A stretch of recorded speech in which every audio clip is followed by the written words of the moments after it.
অৱশেষত মুকলি আকাশৰ তলত নুপুৰ বৰা জামিন মঞ্জুৰ দুৰ্নীতিগ্ৰস্ত বিষয়া নুপুৰ বৰাৰ বিশেষ ন্যায়াধীশৰ আদালতে জামিন মঞ্জুৰ কৰে নুপুৰ বৰাক আৰক্ষীৰ ভুলৰ বাবে জামিন মঞ্জুৰ অবাধ সম্পত্তিৰ পাহাৰ গঢ়া নুপুৰ বৰাক দুৰ্নীতিৰ বিৰুদ্ধে শূন্য সহনশীলতাৰ শ্লোগান দিয়া চৰকাৰৰ আন এক ফুপুলা স্বৰূপ উন্মোচন হল নুপুৰ বৰাৰ জামিনত CM ভিজিলেন্সৰ দ্বাৰা 6 বছৰতে 2 কোটি টকাতকৈ অধিক নগদ ধনসহ গ্ৰেপ্তাৰ হোৱা ACS বিষয়া নুপুৰ বৰাই জামিন লাভ কৰাত বহু প্ৰশ্নৰ অৱতাৰণা হৈছে কাৰ ভুলৰ বাবে জামিন মঞ্জুৰ কৰা হল নুপুৰ বৰাৰ আৰক্ষীৰ ভুলৰ বাবে জামিন লাভ কৰিলে অবাধ সম্পত্তিৰ পাহাৰ গঢ়া ACS বিষয়া নুপুৰ বৰাই ভূমি জালিয়াতিৰ গোচৰত গ্ৰেপ্তাৰ কৰা হৈছিল ৰাজহ চক্ৰ বিষয়া নুপুৰ বৰাক লাট মণ্ডলৰ সৈতে মিলি জালিয়াতিৰে দিছিল মাটিৰ ম্যাদী পট্টা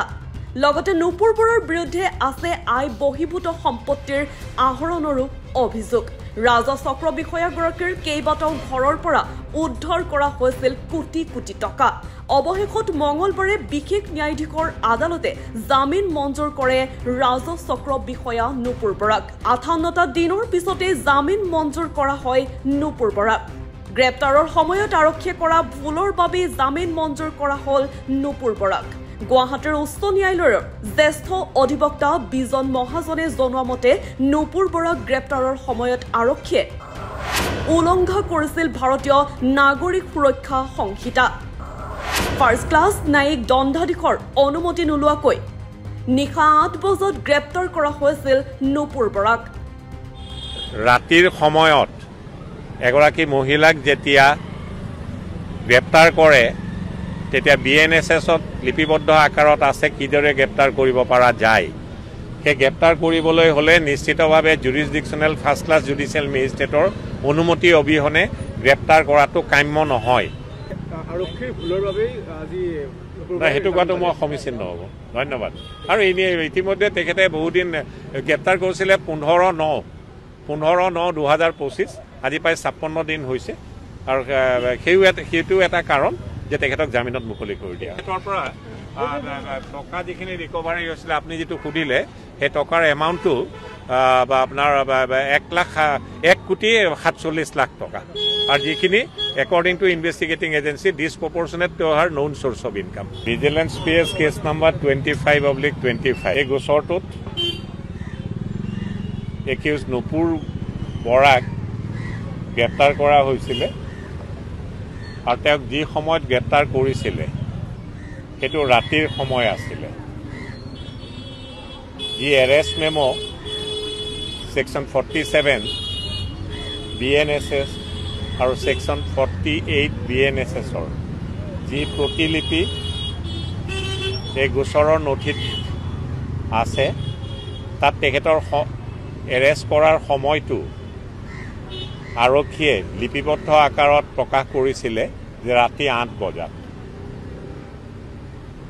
BNSSত এটা ধাৰা আছে সেকশন 35 উইদিন ব্ৰেকেট 3 তাত লিপিবদ্ধ আকাৰত আছে